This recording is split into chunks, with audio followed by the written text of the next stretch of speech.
kepada Allah Subhanahu wa taala.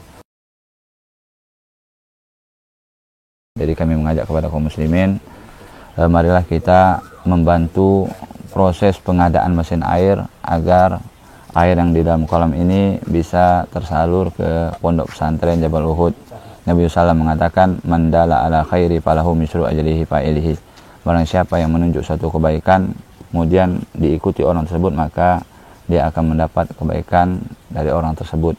Dari barang siapa yang membantu menginfakkan hartanya untuk sarana pembeli mesin air, maka dia akan mendapat pahala sebagai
Kita mulai.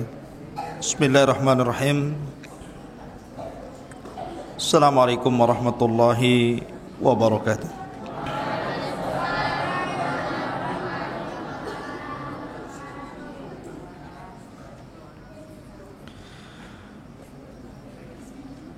Alhamdulillah, salatu wassalamu ala Rasulillah wa ala alihi wa sahbihi wa mawalah, wa la hawla wa la quwata illa billahi wa ba'du.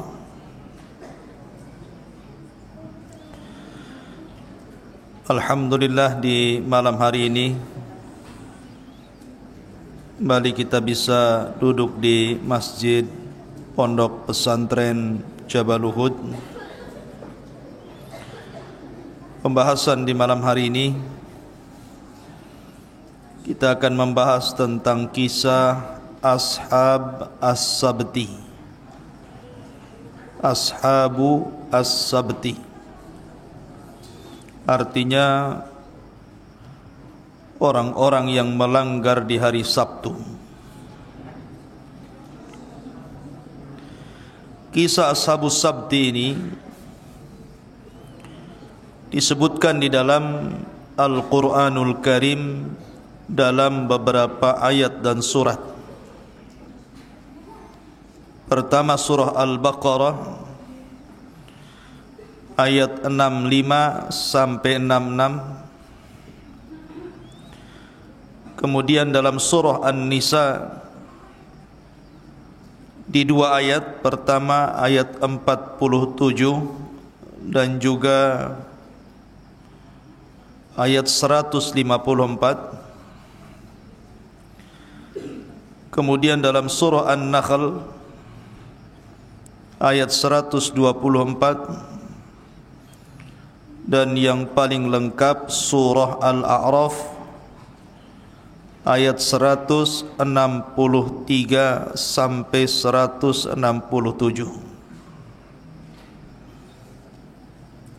Taib. Sebelum saya baca ayat yang mengkisahkan tentang kisah Ashabus Sabti ini, orang-orang yang melanggar di hari Sabtu. Kisah-kisah dalam Al-Quran itu cukup banyak, karena pembahasan Quran itu secara keseluruhan terbagi menjadi tiga. Sepertiga bicara tentang akidah, sepertiga bicara tentang ibadah, dan sepertiga bicara tentang qasas, kisah-kisah, baik kisah para nabi, para rasul, orang-orang yang memusuhi nabi dan rasul, dan begitu seterusnya. Dan kisah-kisah itu terkandung 4 poin. Hampir seluruh kisah-kisah dalam Al-Quran itu terkandung 4 poin. Pertama, terkandung nilai dakwah. Nilai dakwah tentunya dakwah menuju tauhid. Yang kedua, dalam rangka menenangkan hati, terutama bagi Nabi sallallahu alaihi wasallam, menenangkan hati Nabi sallallahu alaihi wa ala alihi wasallam. Karena Allah mengatakan wa kullan naqussu 'alaika min amba'ir rusuli ma nusabbitu bihi fuadak. Sini ada kalimat nusabbitu bihi fuadak, untuk menenangkan hatimu wahai Muhammad. Kemudian yang ketiga, terkandung penetapan akidah bahwa ada kehidupan setelah kematian berbentuk hari kebangkitan dan balasan. Dan yang terakhir, terkandung padanya qudratullah, kekuasaan Allah subhanahu wa ta'ala, bahwa Allah sanggup menghancurkan siapapun yang melanggar perintahnya atau yang melanggar perintah utusannya.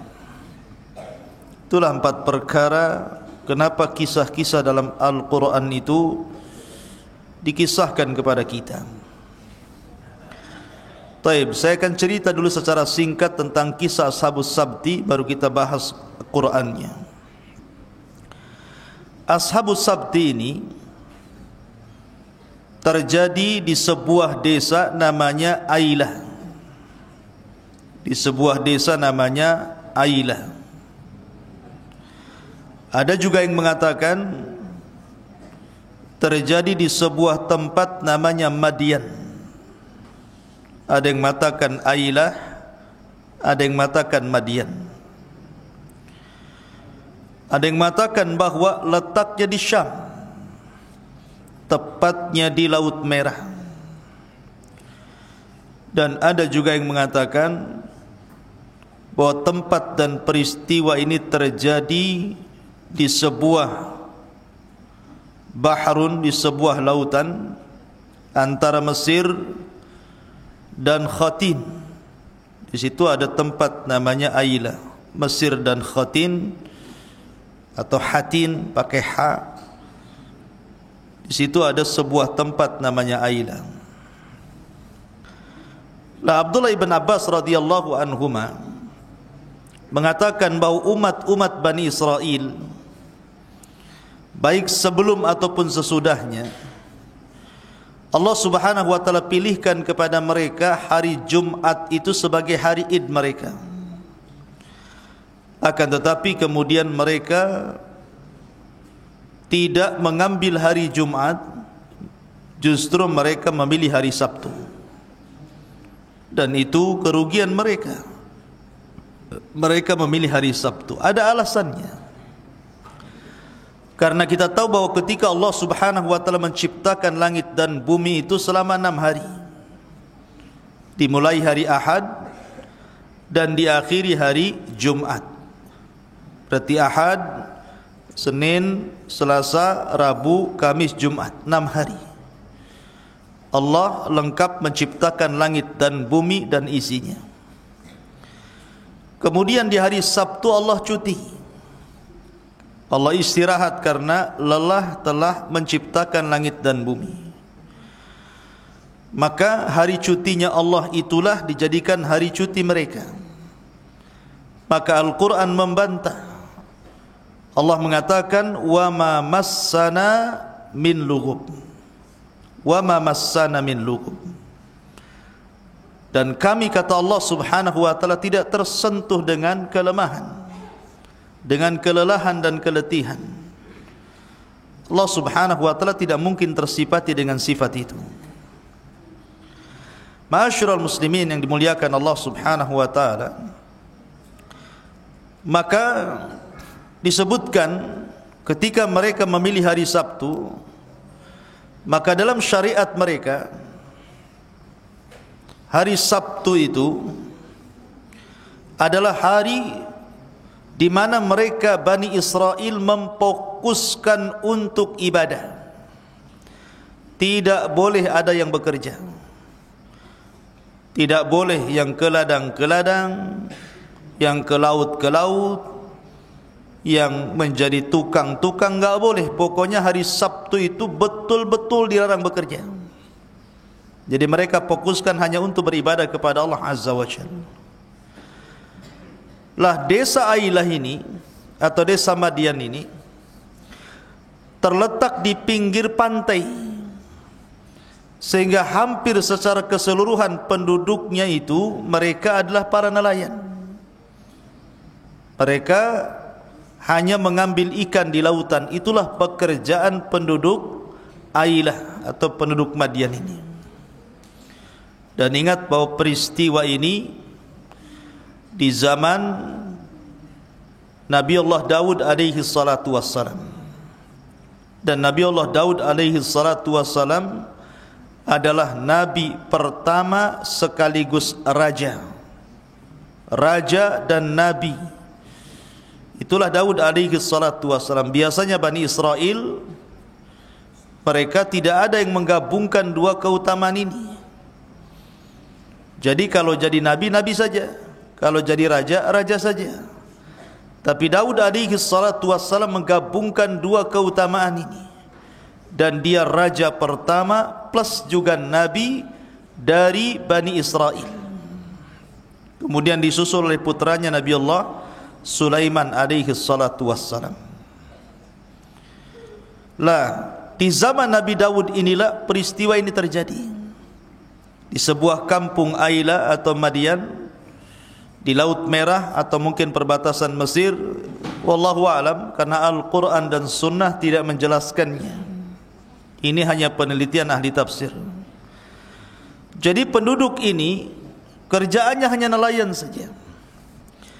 Dan mereka boleh menangkap ikan itu mulai hari Ahad sampai hari Jumat saja. Hari Sabtu tidak boleh nangkap ikan. Masalahnya, justru di hari Sabtu itu ikan itu loncat-loncat. Banyak sekali nampak oleh mata mereka. Tapi di hari Ahad, Senin, Selasa, Rabu, Kamis, Jumat ikannya enggak nampak. Jadi di hari Sabtu itu justru ikannya itu muncul. Boleh jadi kenapa hari Sabtu justru banyak ikan bahkan sampai loncat-loncat dan nampak? Karena mungkin insting ikan kan gitu. Ikan tahu bahwa hari Sabtu tidak ada yang tangkap dia. Makanya ikan berani muncul ke permukaan. Ada juga kemungkinan Allah Subhanahu wa taala menguji Bani Israel yang ada di tepian lautan itu.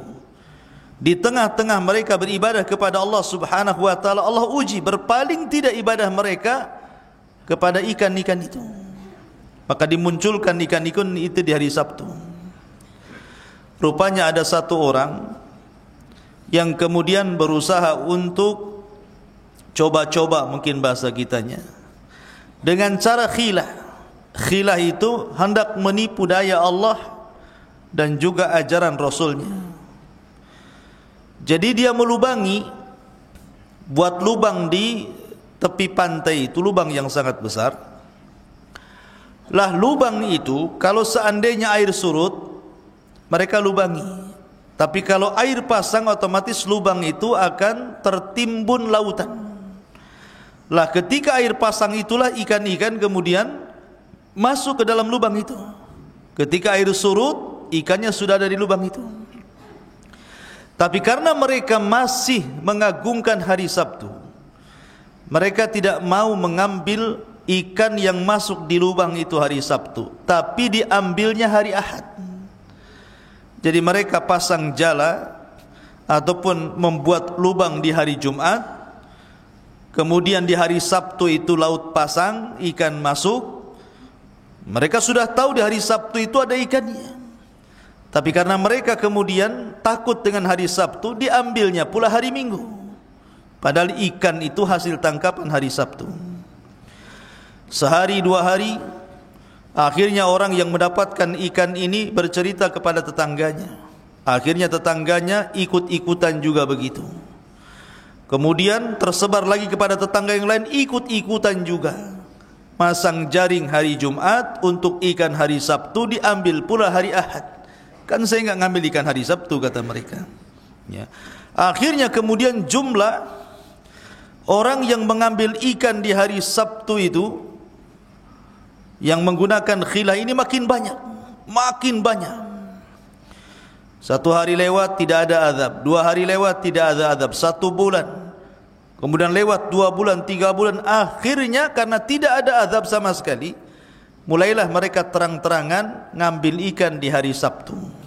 Sudah tidak pasang jala lagi di hari Jumat, untuk ikan hari Sabtu diambilnya hari Ahad, sudah tidak perlu itu lagi. Langsung mereka ngambil ikan di hari Sabtu. Dan mereka tidak beribadah lagi kepada Allah Azza wa Jal, justru disibukkan dengan mengambil ikan di hari Sabtu. Dan jumlah mereka sampai 70.000, hampir separuh desa.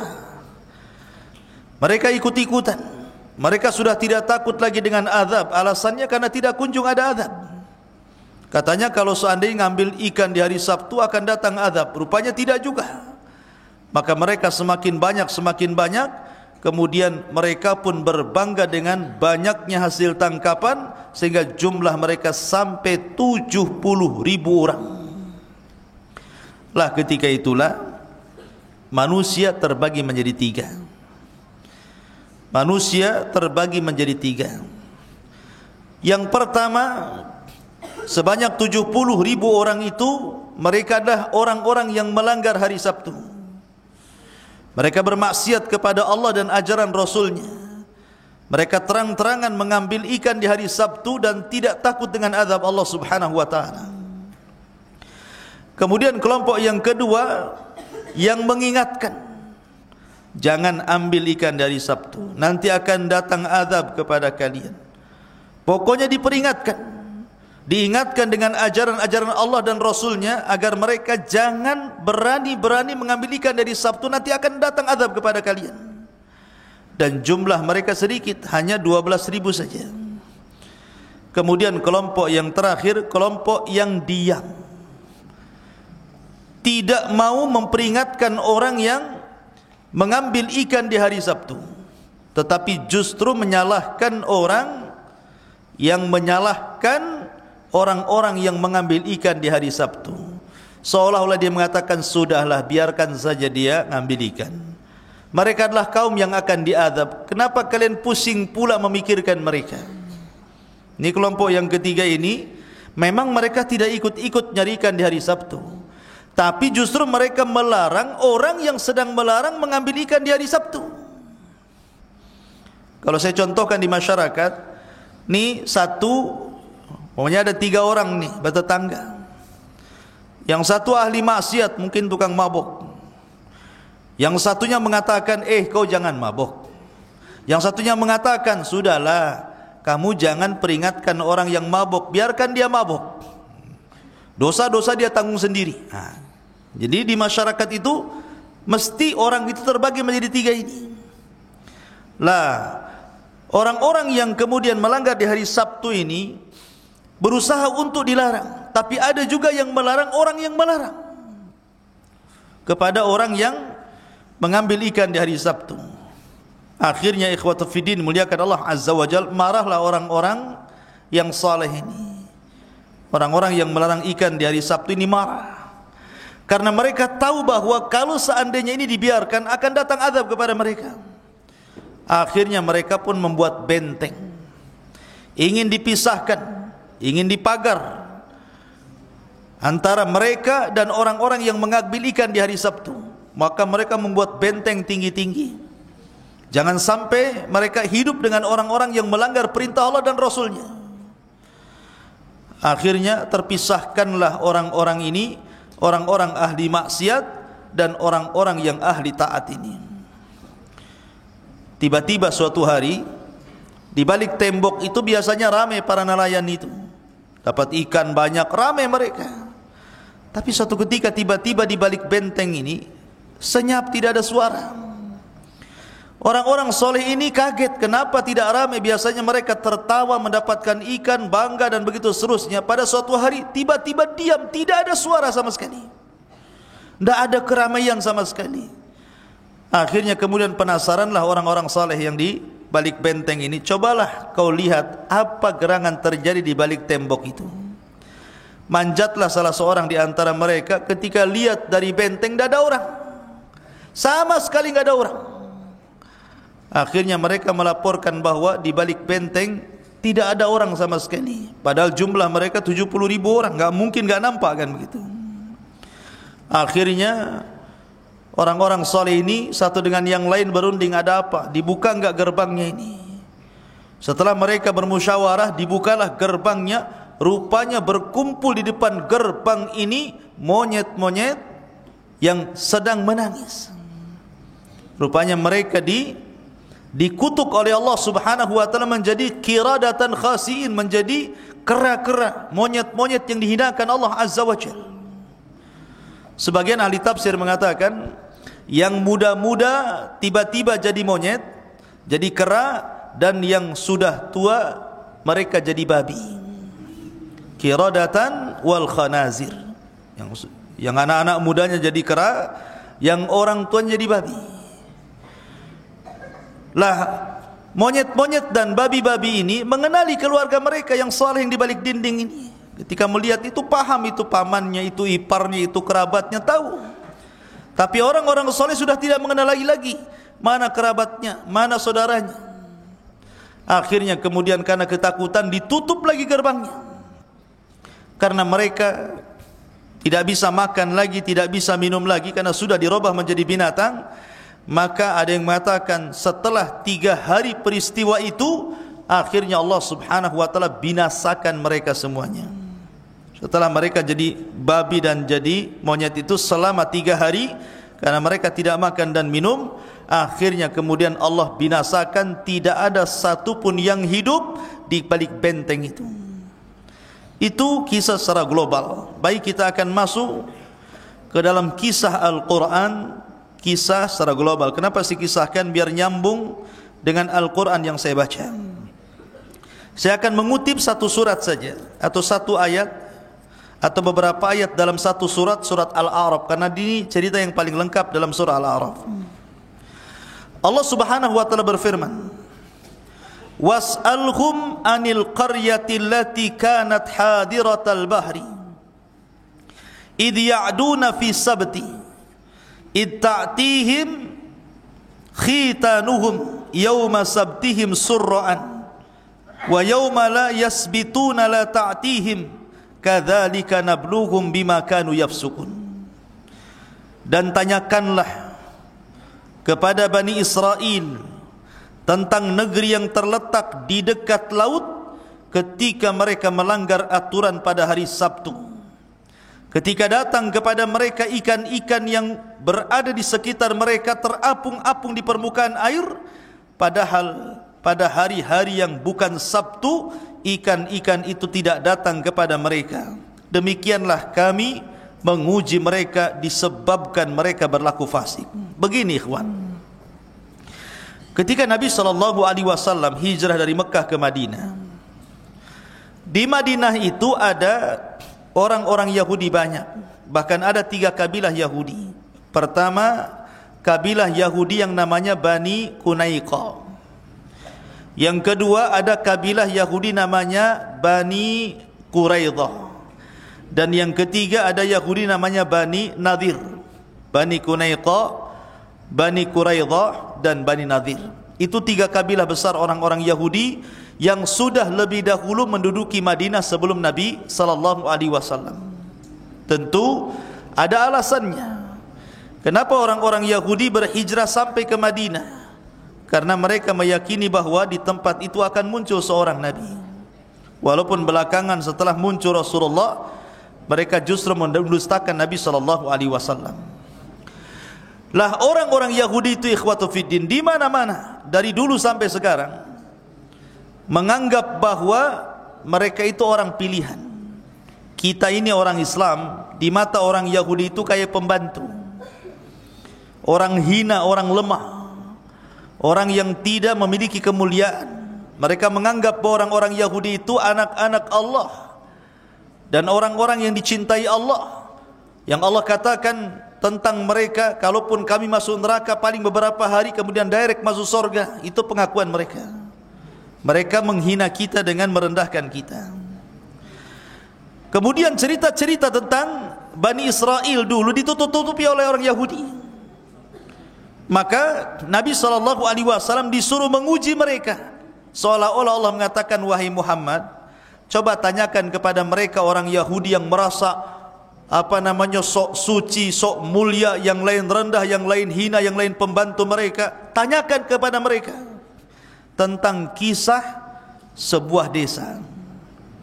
Desa yang disebut dengan Aila atau Madian, yang berada di tepian Laut Merah, atau mengatakan perbatasan Mesir dan Hatin tadi. Tanyakan kepada mereka bagaimana kisahnya, karena mereka berusaha untuk menutupi kisah ini karena malu. Karena mereka kan merasa bahwa mereka itu paling tinggi derajatnya, paling mulia. Rupanya dalam kisah itu kakek buyut mereka dikutuk menjadi monyet dan juga babi. Lah, makanya Rasul mengatakan disuruh untuk menanyakan kepada orang-orang Yahudi Bani Quraidah, Yahudi Bani Nadir, Yahudi Bani Kunaiko. Tanyakan kepada mereka, wahai Muhammad, tentang kisah Bani Israel yang hidup di sebuah desa, di sebuah kampung, yang diuji oleh Allah Subhanahu wa ta'ala dengan hari Sabtu. Dengan apa? Dengan ikan. Karena saya katakan dari awal bahwa hari Sabtu itu hari yang sangat sakral bagi mereka. Tidak boleh ada orang bekerja satupun. Mereka wajib beribadah kepada Allah Azza wa Jal. Tidak boleh ada yang bekerja, apalagi sampai melaut menangkap ikan. Kemudian Allah katakan, idh ya'duna fi sabti idh ta'tihim khitanuhum yawma sabtihim surra'a. Allah uji mereka dengan cara apa? Dengan cara ikan-ikan itu muncul di mana-mana, loncat-loncat lagi gitu kan, seolah-olah manggil-manggil, kemari tangkap saya, help gitu ya. Apa ngomongnya ikan itu ya. Jadi seolah-olah ngejek ikan itu ya. Jadi akhirnya kemudian orang-orang yang di pinggir laut itu aneh, kok di hari biasa tak muncul, di hari Sabtu pula muncul kan gitu. Lah, makanya Allah mengatakan wa yauma la yasbituna la ta'tihim. Ya. Ketika di luar hari Sabtu kok tidak datang ikan itu terapung. Rupanya Allah mengatakan kadzalika nabluhum bima kanu yafsukun. Begitulah ujian Allah. Allah hendak menguji mereka. Allah hendak menguji keimanan mereka. Tergeming enggak ibadah mereka dengan ikan-ikan itu. Dan setiap manusia pasti diuji. Lihat, Qarun diuji dengan harta. Akhirnya Allah Subhanahu wa ta'ala tenggelamkan dengan harta dan Qarunnya sekalian. Bal'am ibn Ba'urah diuji juga dengan jabatan dan harta. Akhirnya rugi dunia dan akhirat. Setiap orang ada ujiannya masing-masing. Lah, di sini orang-orang Yahudi di zaman itu diuji dengan ikan ini. Akhirnya kemudian mereka pun tidak mau mengambil di hari Sabtu. Kenapa? Karena mereka tahu kalau mereka ngambil dari Sabtu berarti melanggar perjanjian. Kalau melanggar perjanjian mereka akan dilaknat, akan diazab oleh Allah Subhanahu wa ta'ala. Akhirnya mereka membuat khilah, membuat tipu-tipu bahasa kitanya. Mereka mau mengambil ikan di hari Sabtu tak berani. Makanya mereka pasang jaring di hari Jumat untuk ikan di hari Sabtu, diambilnya hari Ahad. Tipu-tipu tidak tuh? Tipu-tipu namanya. Ya kan? Intinya kan ikan di hari Sabtu. Makanya sebagian mereka membuat lubang karena tahu nih hari Sabtu ini laut akan pasang. Ketika pasang ikan masuk lubang kan gitu ya. Nanti pas minggunya kita ambil. Rupanya cara seperti ini dilakukan oleh umat Islam. Ini yang ditakutkan Nabi sallallahu alaihi wasallam. La tattabi'anna sunana man kana qablakum shibran bi shibrin wa dhira'an bi dhira'in hatta law dakhalu juhra dhabbin la dakhaltumuh. Kata Rasulullah, Sungguh kalian akan mengikuti tata cara umat sebelum kalian. Sejengkal, mereka sejengkal, kita sejengkal. Mereka sehasta, kita sehasta. Mereka sekilo, kita ikut sekilo juga. Sampai kalaupun sekalipun mereka masuk ke lubang biawak padang pasir yang berliku sekalipun, pasti kita akan ikut di belakangnya. Artinya walaupun tata cara mereka itu susah untuk ditiru, menyakitkan untuk ditiru, pasti ada saja orang Islam ikut-ikutan mereka. Contohnya apa? Coba lihat antum anak-anak jalanan itu, ya kan? Yang dibolongi telinganya sampai sebesar ini botol aqua. Kita pernah dengar? Nah lihat, ya kan? Jadi sampai delewer sininya itu, kemudian ditaruh tutup botol aqua di sini, sampai dikasih jentik lagi di sini, jentik lagi di sini. Itu kan menyakitkan itu. Itu budaya siapa itu? Budaya orang gila itu, ya kan?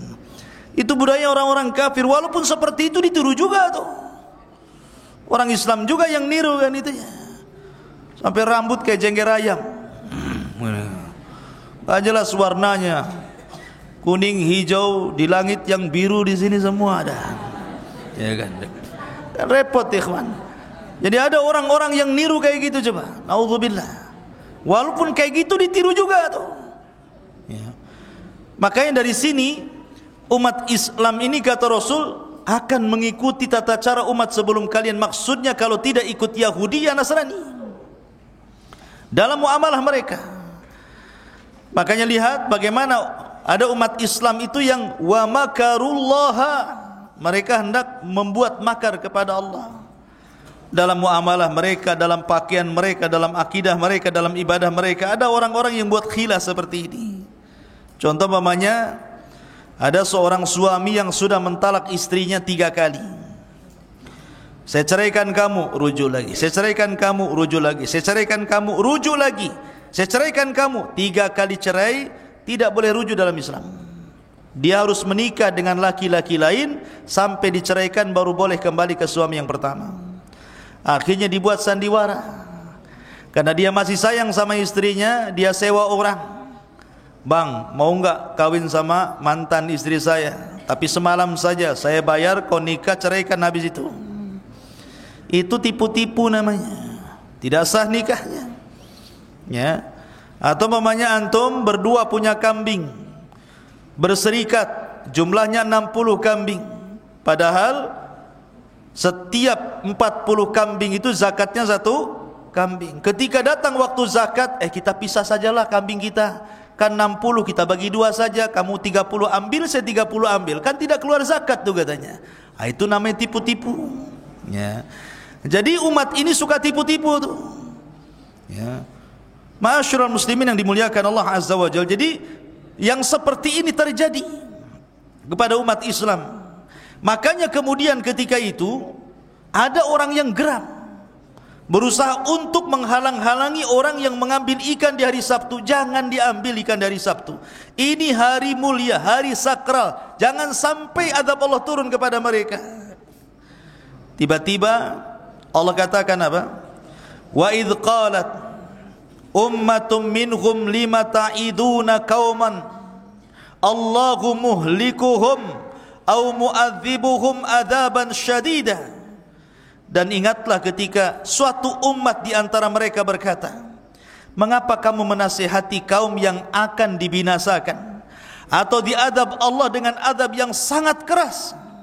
Udah biarkan saja. Ini kelompok yang kedua nih. Dia tidak suka dengan orang yang sedang menasihati orang yang mengambil ikan di hari Sabtu. Ngapain sudah? Kenapa kamu harus menasihati kaum yang akan dibinasakan atau diadab Allah dengan adab yang sangat keras? Biarkan saja mereka. Apa urusan kamu dengan mereka, katanya. Ini kelompok yang kedua, tidak suka kalau ada orang yang memperingatkan.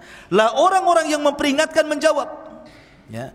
Apa? Qalu ma'dziratan ila rabbikum wala'allakum yattaqun. 2 alasan. Apa alasannya?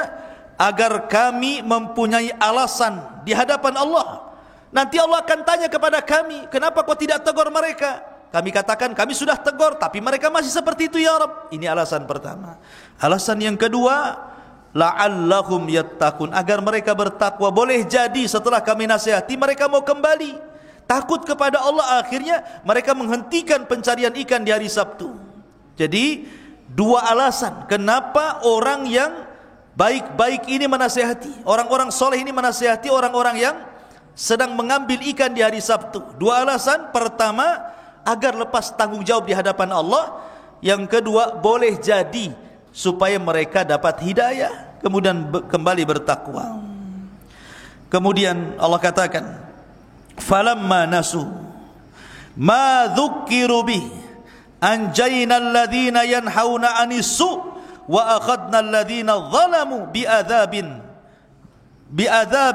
ba'sin bima kanu yafsukun. Allah mengatakan, maka setelah mereka melupakan apa yang diperingatkan kepada mereka. Jadi karena lamanya mereka mencari ikan di hari Sabtu, jadi mereka kan sudah buat khilah tuh, pasang jaring hari Jumat untuk ikan hari Sabtu, kemudian diambilnya hari Ahad. Setelah bertahun-tahun kok nggak ada apa-apa, akhirnya mereka betul-betul mengambil langsung di hari Sabtu. Lama-lama nggak ada apa-apa juga. Mereka ini gimana? Katanya kalau kami ngambil ikan dari Sabtu akan datang azab. Kami ini sudah ngambil ikan dari Sabtu, tak ada apa-apa katanya. Mereka lupa. Makanya Allah mengatakan, maka setelah mereka melupakan apa yang diperingatkan kepada mereka, kami selamatkan orang-orang yang melarang orang berbuat jahat, dan kami timpakan kepada orang-orang zalim siksa yang keras disebabkan mereka selalu berbuat fasik. Lihat bagaimana ancamannya. Falamma atau amma nuhu anhu qulna lakum kunu qiradatan khasiin. Maka setelah mereka bersikap sombong terhadap segala apa yang dilarang kepada mereka, maka Allah katakan kepada mereka, jadilah kamu kera-kera yang hina. Tadi saya katakan kisahnya. Jadi ketika orang-orang saleh ini berusaha untuk menasihati, tidak bisa juga. Datang pula kelompok yang ketiga. Sudah ngapain kau nasihati mereka? Urusan mereka, mereka itu orang yang akan diazab Allah Subhanahu wa taala. Oh, enggak bisa gitu. Supaya kami lepas tanggung jawab di hadapan Allah, atau minimal mereka sadar. Karena juga mereka makin sombong, dinasihati makin sombong, dinasihati makin sombong, akhirnya mereka pun membuat pagar pembatas. Hati-hati. Antum kau dinasihati jangan sombong. Karena di antara antum jangan begini, malah begini, jangan begitu, malah begitu pula. Maunya antum apa kan itu. Jadi ada orang-orang yang dinasihati itu kepalanya susah, harus dipalu mungkin ya. Kepalanya itu biar agak encar gitu. Jadi di sini Allah Subhanahu wa taala memperingatkan pada, setelah kemudian dibuat benteng itulah dipisahkan mana ashabul haq, orang-orang yang di atas kebenaran, dan mana ashabul batil, orang-orang di atas kebatilan. Tahu-tahu beberapa waktu setelahnya, apa ribut di belakang itu? Antum dengar pengajian atau ngaji sendiri? Mana musrifnya nih? Nanti saya kalau dengar lagi tolong keluarkan aja. Ya. Jadi sekali lagi, jadi akhirnya orang-orang saleh ini membuat benteng antara orang-orang yang mereka berusaha untuk mencegah kemungkaran dan mengajak manusia kepada kebaikan, dengan orang-orang yang mereka terlibat dalam kemaksiatan karena mencari ikan di hari Sabtu. Buat benteng besar, dipisahkan. Nah, di sini Allah Subhanahu wa taala menurunkan azabnya kepada mereka. Menurunkan azab kepada mereka berupa mereka dibuat seperti kera yang dihinakan. Kera, betul-betul kera. Ya. Makanya kemudian ikhwatu fiddin muliakan Allah Subhanahu wa taala, apakah kemudian apa yang terjadi pada zaman Bani Israel di masa Nabi Allah Daud alaihi salatu wassalam ini? Jadi kalau ada orang bertanya, apakah sekarang kera-kera yang ada di hutan-hutan itu, kan banyak tuh kera di hutan itu.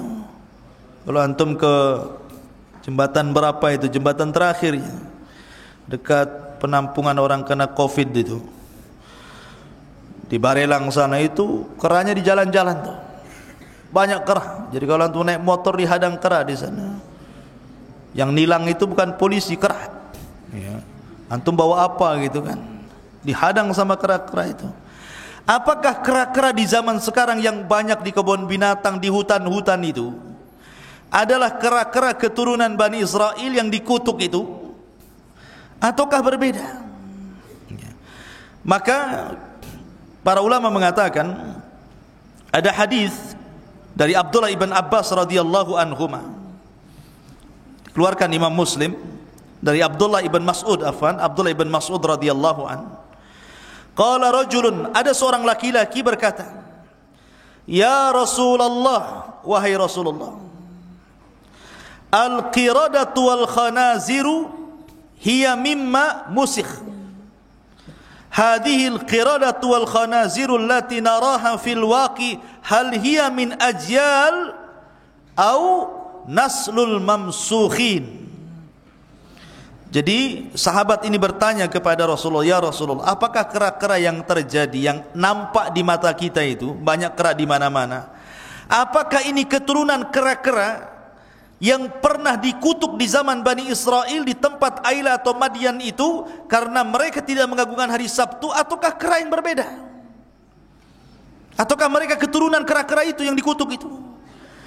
Maka Nabi SAW bersabda, innallaha lam yaj'al limaskhin nasalan wala akban wa innal qiradata wal khanazira kanu qabla dhalik. Kata Rasulullah, sesungguhnya Allah tidak menjadikan kera-kera yang dulu kejadian orang dikutuk menjadi kera itu memiliki keturunan. Kenapa? Karena setelah 3 hari mereka mati. Setelah 3 hari mereka mati, artinya tidak punya keturunan sama sekali. Ataupun babi-babi yang kemudian dikutuk menjadi babi orang tuanya, itu langsung mati setelah 3 hari dan tidak punya keturunan. Dari sini menunjukkan bahwa kera dan babi hari ini bukan berarti kera dan babi keturunan Ashabus Sabti tadi, bukan. Karena sebelum dan sesudahnya itu sudah ada kera, sudah ada babi. Dari sini menunjukkan bahwa kera-kera dan babi-babi hari ini bukan berarti keturunan kera dan babi Ashabus Sabti. Dan apakah mungkin ikhwan, setelah kejadian ini umat ini juga akan mengalami hal yang sama dengan Bani Israel? Maka Nabi SAW mengatakan mungkin. Perhatikan hadis Nabi SAW. Nabi SAW mengatakan, fi hadhil ummati khasfun wa maskhun wa qadhfun. Kata Rasul, di antara umatku ini pasti akan terjadi khasfun. Khasfun itu artinya kalau melihat ke atas artinya gerhana, kalau melihat ke bumi artinya gempa. Maka umat ini pasti akan mengalami gempa dan juga gerhana. Wa maskhun, dirubah bentuk dari manusia menjadi binatang. Ya, jadi akan ada orang-orang yang akan dirubah bentuknya dari manusia menjadi binatang. Mungkin bentuk badannya ataupun sifat-sifatnya kayak binatang. Dinasihati tidak mau dengar, kayak binatang. Ya. Jadi ada orang-orang itu yang mereka tidak bisa dinasihati, persis seperti Bani Israel Ashabus Sabti ini. Ataupun mungkin juga akan dirubah. Saya terbaca dalam kitab yang dikarang oleh Imam Ibn Hazm rahimahullahu ta'ala. Imam Ibn Hazm ma'ruf, pengarang kitab Al-Muhalla, seorang ulama Andalus. Jadi beliau menceritakan tentang kisah di zamannya. Jadi ada hadis Nabi SAW, siapa yang mendahului imam, Rasul kan melarang, jangan sampai mendahului imam dalam solat, atau Allah Subhanahu wa ta'ala akan merubah kepalanya dengan kepala keledai. Dalam hadis kan seperti itu. Jadi seorang laki-laki di zaman Ibnu Hazm ini penasaran, gak benar hadis itu katanya. Masa sih kalau orang mendahului imam dalam solat nanti kepalanya jadi keledai katanya. Akhirnya dia coba-coba tuh, dia menentang hadis tadi. Ketika solat, ketika ruku, imam belum ruku, dia sudah ruku. Imam belum sujud, dia sudah sujud. Imam belum bangkit, sudah bangkit. Akhirnya Allah subhanahu wa ta'ala betul-betul merubah kepalanya seperti kepala keledai. Habis solat jadi keledai kepalanya. Itu terjadi di zaman siapa? Imam Ibnu Hazm. Makanya Allah mengatakan, "Falyahdharil ladzina yukhalifuna an amri an tusibahum fitnah aw yusibahum adzabun alim." Hendaklah takut orang-orang yang menyelisih perintah Allah dan Rasulnya akan ditimpakan kepada mereka azab ataupun fitnah. Fitnah atau azab yang sangat pedih. Jadi orang-orang yang menyelisih sunnah itu terkadang azabnya hari itu juga Allah subhanahu wa ta'ala kirim. Maka di zaman Rasul ada orang yang makan dengan tangan kiri. Maka Rasul mengatakan, "Kul biyaminik," makan dengan tangan kananmu. Orang ini belum dicoba sudah mengatakan, "Mastata'tu ya Rasul," aku tidak bisa Rasul. Kurang ajar enggak tuh? Belum dicoba sudah bilang enggak bisa wahai Rasul. Maka Rasul doakan, "Idzan mastata'ta abadan," kalau begitu engkau tidak akan bisa selamanya. Setelah Rasul mengatakan seperti itu, dua-duanya enggak bisa diangkat. Yang kanan enggak bisa diangkat, yang kiri enggak bisa diangkat. Jadi stroke.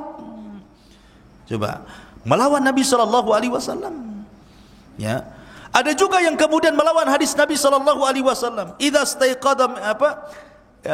staiqadha ahadukum min naumihi falyaghsil yadayhi thalathan. Kata Rasul, apabila kalian bangun dari tidur, cuci tangan 3 kali.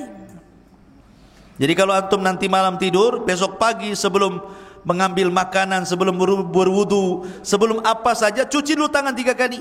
Fa inna ahadakum la yadri aina batat yadah. Karena salah seorang di antara kalian tidak tahu tangan kita ini menginap di mana semalam. Karena antum tidak tahu, karena tangan antum kan enggak diikat.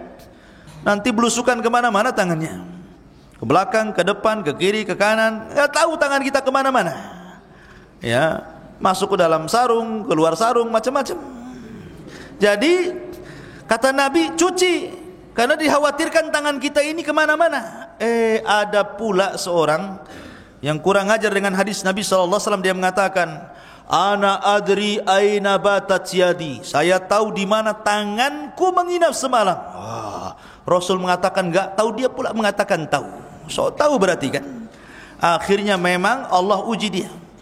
Pas keesokan dia tidur, kemudian dia bangun, apa yang terjadi?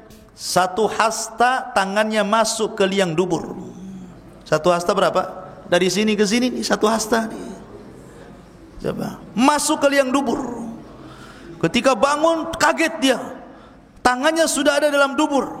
Sekarang tahu di mana dia menginap kan? Inilah orang-orang yang menghina Nabi SAW. Rasul mengatakan tidak tahu, kau pula mengatakan tahu. Ya. Makanya terkadang ada azab Allah subhanahu wa ta'ala itu disegerakan Allah azza wa jalla. Maka jangan sampai seseorang itu menghina sunnah Rasul, tapi agungkan sunnah Nabi sallallahu alaihi wasallam. Maka Rasul mengatakan umat ini pun sama, akan terjadi maskhun, akan dirubah. Kemudian sahabat bertanya, kira-kira kalau seandainya itu terjadi, itu kapan wahai Rasul? Maka dengarkan kata Nabi sallallahu alaihi wasallam, "Idza dhaharatil qainat wal ma'azib wa syuribatil khumur." Kalau sudah tampak al-qainat, para biduan-biduan wanita, wal ma'azib, banyaknya alat-alat musik, wa syuribatul khumur, dan diminumnya khamar, maka manusia akan berubah jadi binatang. Mungkin badannya tetap manusia, tetapi hati dan otaknya jadi binatang. Lihat kalau orang mabok, kemudian di situ ada alat musik, di situ ada perempuan, kayak di diskotik itu udah nggak bedanya dengan binatang. Ya, nggak punya akal. Kadang-kadang kemudian orang mabok ini keluar ke sepoyongan, masuk di got, disangka tidur di kasur, bangun-bangun dalam got katanya. Itulah orang nggak sadar, orang stres. Kadang-kadang nampar orang nggak usah ditampar dia. Kadang-kadang ngaco nggak karu-karuan. Ya. Jadi orang-orang ini sudah dirubah, ataupun nanti boleh jadi kejadian Ashabus Sabt tidak akan terulang. Ya. Artinya di sini bahwa makanya kenapa Allah Subhanahu wa taala di dalam Al-Quran, dalam surah Al-Baqarah ayat 65-66, apa kata Allah? "Walaqad alimtumul ladzina i'tadaw minkum fi sabti faqulna lahum kunu qiradatan khasiin faja'alnaha nakalan lima baina yadayha wa ma khalfaha wa mau'idatan lil muttaqin. Dan sesungguhnya kalian sudah tahu orang-orang yang melanggar di antara kalian pada hari Sabtu. Lalu kami firmankan kepada mereka, jadilah kalian kera-kera yang hina. Maka kami jadikan yang demikian itu peringatan bagi orang-orang di masa itu dan bagi mereka yang akan datang kemudian. Kita-kita ini yang akan datang kemudian, serta menjadi pelajaran bagi orang-orang yang bertakwa. Itulah di antara kilasan kisah Ashabus Sabti, dan ini pelajaran besar bahwa begitulah Allah Subhanahu wa taala hinakan orang-orang Yahudi yang merasa mereka lebih mulia dan yang lainnya hina. Na'udzubillah summa na'udzubillah. Wallahu a'lam bissawab. Taib, kita akan buka tanya jawab. Ada sedikit hadiah ini sisa kemarin, ya.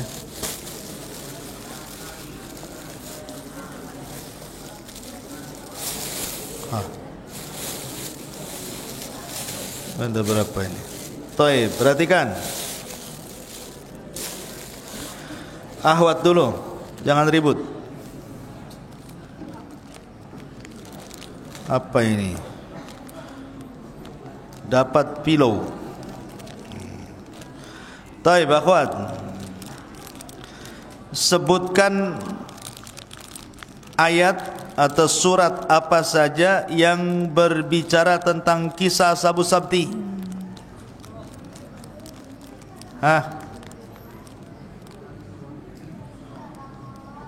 Ayo. Ayo. Ahsan. Dapat filau. Ikhwan, dapat momogi. Berapa jumlah Ashabus Sabti yang dikutuk jadi kera? Antum paling dekat. 70.000, ahsan. Ikhwan sebelah sini.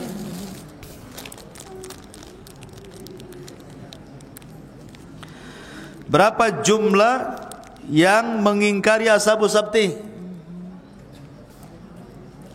Antum belakang tuh. Antum ya?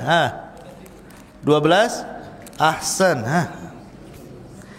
Akhwat, Ashabus Sabti ketika melanggar dari Sabtu terbagi menjadi 3 kelompok. Sebutkan 3 kelompok itu.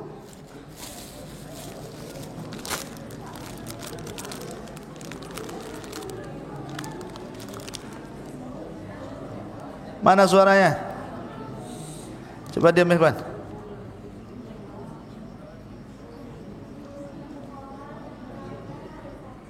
Ayo. Ahsanti. Ayo, zakil khairan. Dapat lagi. Ikhwan, apa ini? Kat Maltinez. Apa ini kat Maltinez? Taib.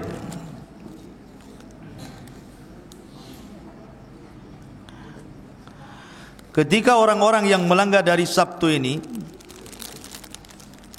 dinasihati, kemudian datang kelompok yang ketiga kepada orang yang menasihati.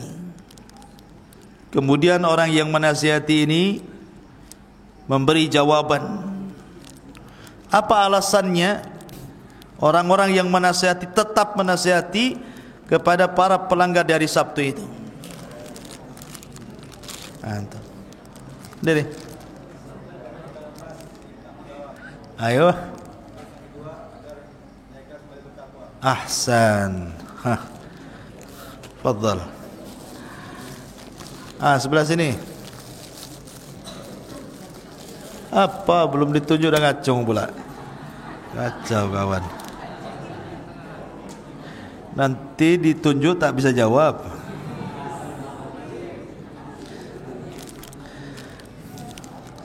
Siapa yang dikutuk menjadi kera dan siapa yang dikutuk menjadi babi?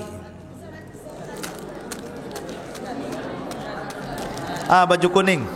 Cepat.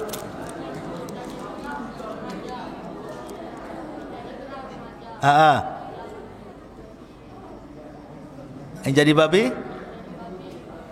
Orang tua, ahsan. Ambil. Akhwat,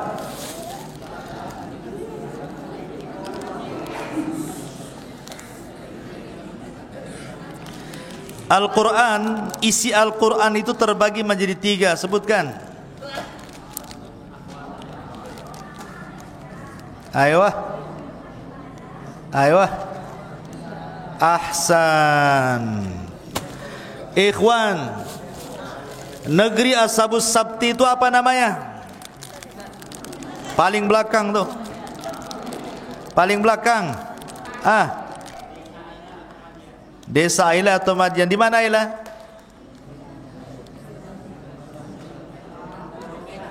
Laut Merah, ahsan. Antum nguping ya. Nih, cepat. Aduh. Taib. Akhwat, di zaman siapa Ashabus Sabti? Diam. Di zaman Nabi Daud, ahsan. Siapa Nabi plus juga raja? Wow.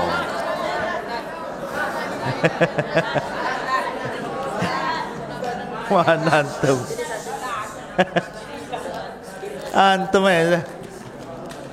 Sama Nabi Daud aja?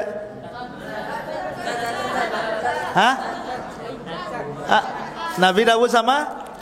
Ahsan, Nabi Daud sama Sulaiman. Taib.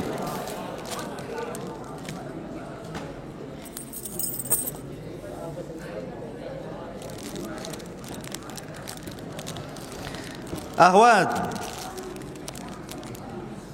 hari apa yang dijadikan pengagungan oleh Bani Israel?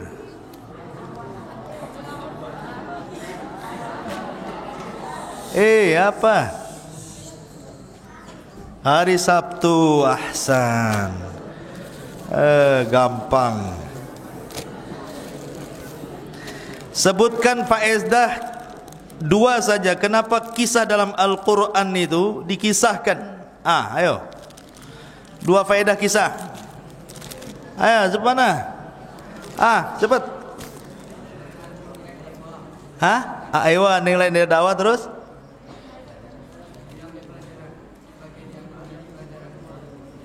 Belajar apa? Bukan. Antum.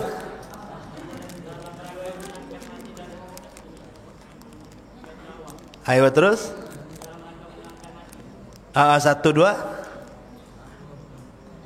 1 aja kan, 2 saya suruh. Antum apa kacau. Cepat. Cepat. Apa nengok-nengok bawah?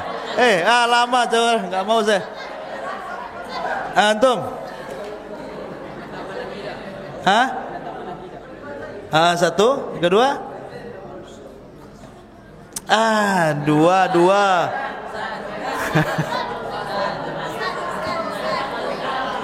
Ayo udah antum. 2. Menetapkan dia itu sama, tergantung dakwah akidah itu sama. Nomor 2-nya menangkan hati, ahsanah.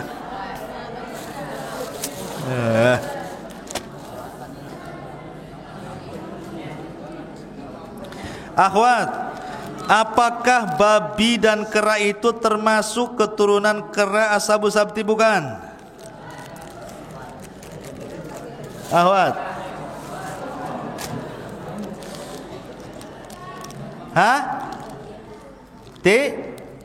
tidak dalilnya?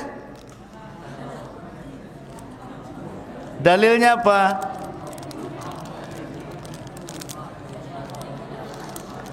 Dalilnya.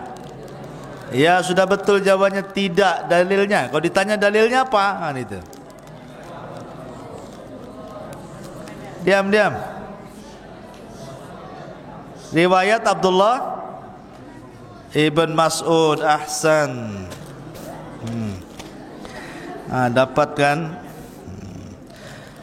Umat ini juga akan terjadi maskhun, dirubahnya manusia seperti binatang. Itu terjadi kapan? Antum. Satu, dua. Ahsan. Ambil.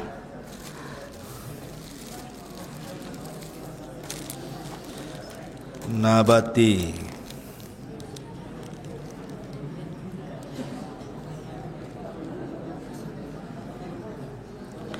Ahwat, perhatikan.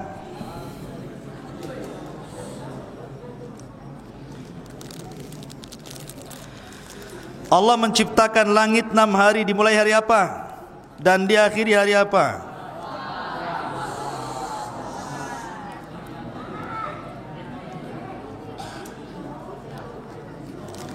Ahwat.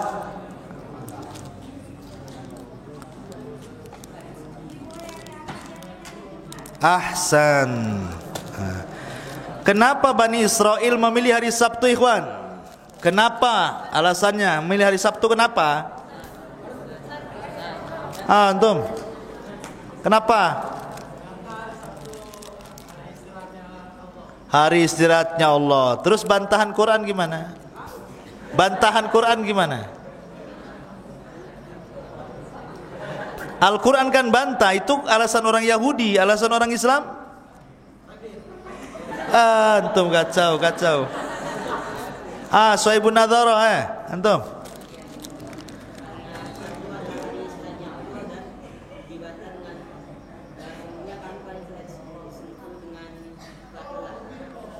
Qurannya gimana bunyinya?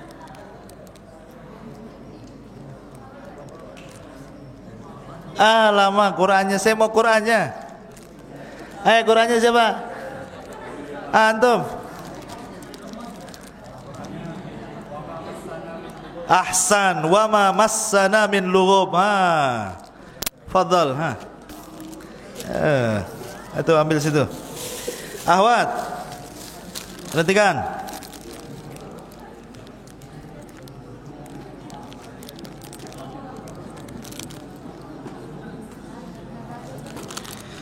Orang-orang Ashabus Sabti ini membuat khilah, tipu daya kepada Allah dan orang-orang yang beriman. Bagaimana bentuk tipu dayanya itu?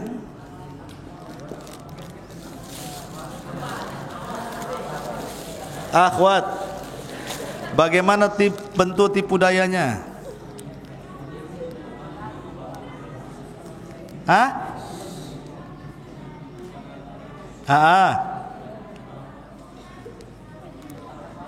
Ahsan. Mereka pasang jaring hari Jumat, diambilnya hari Ahad. Bagaimana bentuk tipu daya umat Islam mengikuti orang Yahudi? Sebutkan contohnya. Antum, contohnya kayak apa?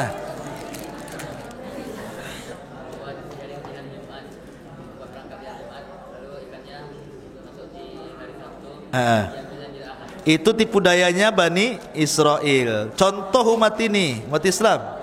Kan sudah dijawab tadi. Ahwat.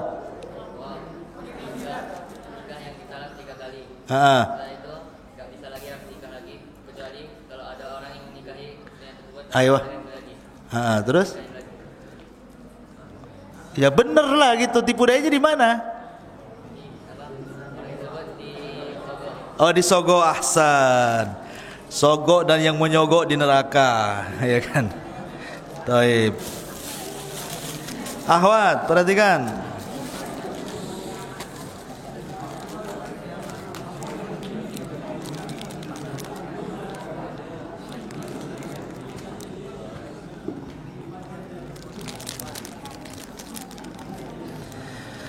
Pertanyaannya apa lagi nih?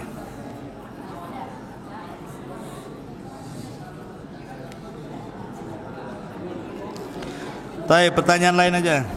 Sudah habis pertanyaannya.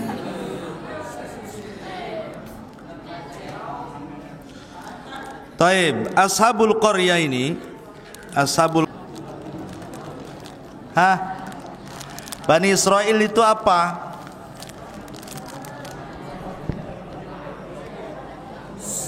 Coba Iwan diam dulu. Ustaz nggak dengar di belakang. Nggak ada yang jawab. Ya, gimana?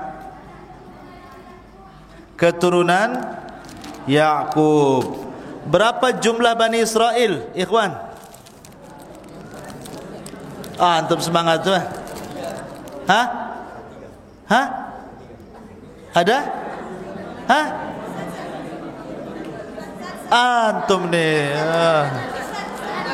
Bani Israel antum.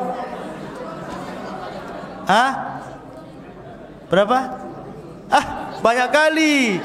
Bani Israel kok banyak kali, bro.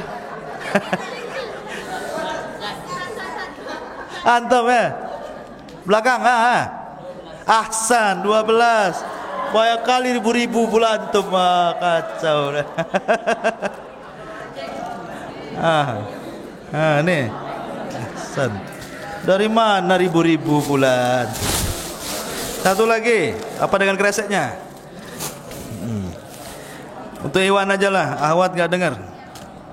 Karena tinggal satu dapat better sama Lovin. Apalagi Nabati. Taib. Nabi Ibrahim punya 2 anak. Dari 2 anak ini banyak melahirkan Nabi. Siapa yang banyak melahirkan Nabi dari anaknya Nabi Ibrahim?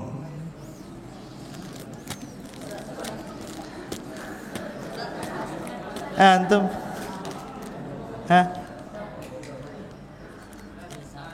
Nabi Ishak? Enggak.